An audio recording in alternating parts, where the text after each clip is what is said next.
আসসালামু আলাইকুম রহমাতুল্লাহ। আজকে আপনাদেরকে গুরুত্বপূর্ণ একটি বিষয় জানাবো। যে কোনো কাজের শুরুতে বিসমিল্লাহির রহমানির রহিম কেন পড়বেন? আল্লাহর কাছে কোনো কিছু চাওয়া হলে আল্লাহ তাআলা তা পূরণ করেন। আল্লাহর নামের মাধ্যমে আল্লাহকে স্মরণ করলে তিনি বান্দার ডাকে সাড়া দেন।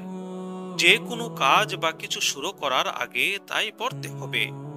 বিসমিল্লাহির রহমানির রহিমের অর্থ পরম করুণাময়, পরম দয়াময় আল্লাহর নামে।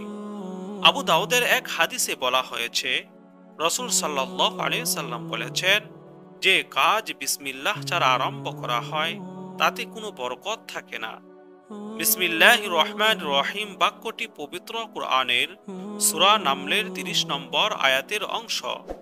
কুরআনে ইঙ্গিত রয়েছে যে প্রতিটি কাজ বিসমিল্লাহ বলে আরম্ভ করতে হবে।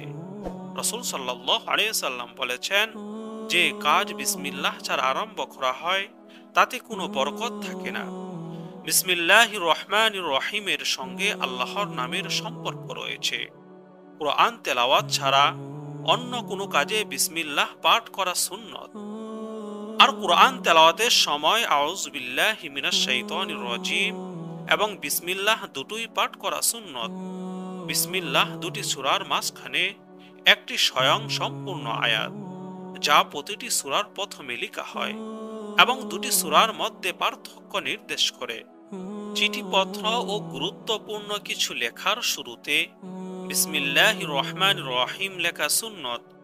অনেকে বিসমিল্লাহর পরিবর্তে ৭৮৬ লিখে থাকেন, কিন্তু বিসমিল্লাহির রহমানির রহিম লেখাই উত্তম। যে কোনো কাজের শুরুতে বিসমিল্লাহির রহমানির রহিম পাঠ করে কাজের মধ্যে বরকত লাভ করার তৌফিক দান করুন। আমিন।